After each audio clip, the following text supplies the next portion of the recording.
नमस्कार, आप देख रहे हैं पीजी वर्ल्ड न्यूज।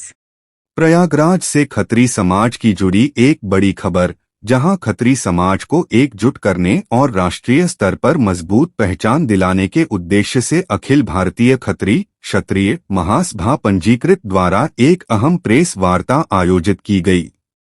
जहां आयोजित इस प्रेस वार्ता को महासभा के राष्ट्रीय अध्यक्ष महेश जी कपूर ने संबोधित किया। उन्होंने कहा कि खत्री समाज आज छोटे छोटे हिस्सों में बंटता जा रहा है, जिससे उसकी सामाजिक शक्ति कमजोर हो रही है। ऐसे में समाज को एकजुट करना समय की सबसे बड़ी आवश्यकता है। खत्री समाज की पहचान हमेशा से सामाजिक कार्यों से रही है और हम इसी दिशा में लगातार काम भी कर रहे हैं।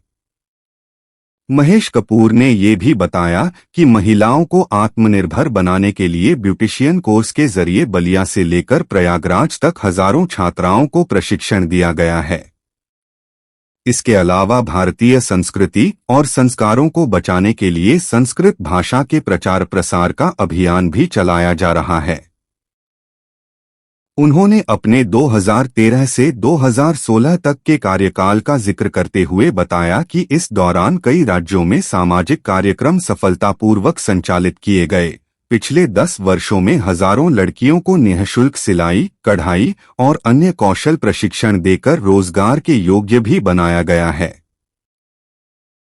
हमारा उद्देश्य युवतियों को आत्मनिर्भर बनाना है ताकि वे आर्थिक रूप से सशक्त बन सकें। महेश कपूर ने यह भी कहा कि खत्री समाज हमेशा सरकार के साथ खड़ा रहा है, लेकिन हाल के वर्षों में कुछ लोग समाज को कमजोर करने की कोशिश कर रहे हैं, जिसे किसी भी कीमत पर बर्दाश्त नहीं किया जाएगा। वहीं वर्ष 2025 में आयोजित महाकुंभ के दौरान श्रद्धालुओं के लिए भोजन, आवास और चिकित्सा जैसी व्यवस्थाएं राष्ट्रीय उपाध्यक्ष पप्पन भैया के मार्गदर्शन में सफलतापूर्वक संपन्न कराई गईं। इस मौके पर दिल्ली से आए अखिल भारतीय युवा खत्री समाज के राष्ट्रीय अध्यक्ष कृष्णा बहल ने समाज के लोगों से अपील करी कि वे सामाजिक कार्यों में बढ़-चढ़कर भाग लें।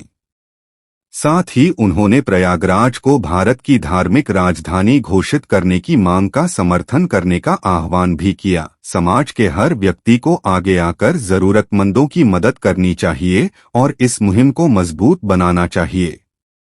फिलहाल इस प्रेस वार्ता में कई अहम लोग शामिल रहे, जिनमें सर्वश्री कृष्णा बहल, आनंद जी टंडन, पार्षद नीरज टंडन, श्रीमती सुनीता चोपड़ा, पार्षद नीरज मेहरोत्रा, उमेश चंद्र कक्कड़, श्रीमती शोभा दरबारी, डॉक्टर नीता सेठ, नीलम बहल, शिवानी जायसवाल, आचार्य अमित बहोरे, अतुल मेहरोत्रा, ब्रिजेश मेहरोत्रा, राजेश मेहरोत्रा, अनुज बहोरे, ब्रिजेश सड़ाना समेत कई प्रमुख नाम शामिल रहे।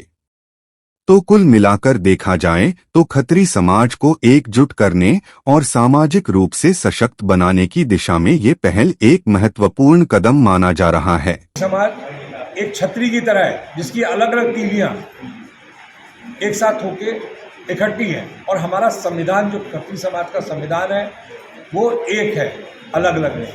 और वो आज भी नहीं है, चाहे कितने टुकड़े में हो गए, लेकिन हमारी विचारधारा, हमारे संस्कार, हमारे रीति रिवाज वो पूरे हिंदुस्तान में एक तरीके से मनाए जाते हैं हर जगह पे, और उसी को हम लेके आ रहे हैं। सरकार से मांग नहीं है, हम लोगों का बेसिक उद्देश्य ये कि जो कि जब गणना शुरू हो रही है, जनगणना में अब की बार जाति का कालम रखा जा रहा है। अभी तक कभी जाति कालम नहीं हुआ करते थे, तो अपने लोगों में अवेयरनेस लाना है कि कम से कम आप लोग जनगणना में अपने जाति का उल्लेख स्पष्ट रूप से करें, और अपनी स्ट्रेंथ बताना अब जरूरी हो गया है, क्योंकि समय रहते अगर हम लोग नहीं चाहते तो जिस प्रकार से उपेक्षित महसूस करे जा रहे हैं, हम लोगों को कहीं स्थान नहीं मिल रहा है। चाहे राजनीति में आप देख लीजिए, हम लोग भारतीय जनता पार्टी के पूरी तरह के समर्पित लोग हैं। आज से नहीं, आज़ादी के बाद से जब तक हम लोग जनसंघ के लोग कहलाए जाते थे, और उसका परिणाम निकला कि हम लोगों की जाति को बिल्कुल तहस नहस करके खत्म कर दिया गया। बेनिफिट कुछ नहीं चाहिए। हमारा कहना था हमारी राजनीतिक में अप्रोच में हमारे को भी तो कहीं स्थान मिलना चाहिए ना। आप भारतीय जनता पार्टी की चाहे पदाधिकारियों की सूची देख लीजिए और चाहे नामी सदस्यों की सूची देख लीजिए, एक भी कहीं आपको खत्री नहीं दिखेगा, नाम ही नहीं लेता कोई खत्री। भारतीय जनता पार्टी की सरकार बनी थी जब उत्तराखंड नहीं बना था, तो हमारे 17 एमएलए थे भारतीय जनता पार्टी में, 17। तो उसमें हरवंश सिंह कपूर भी थे, ये बरेली के खन्ना भी थे, विधानसभा अध्यक्ष हरवंश लाल कपूर। आज की तारीख में हम तो बस एक खन्ना जी रह गए और एक वो सतीश महाना जी रह गए।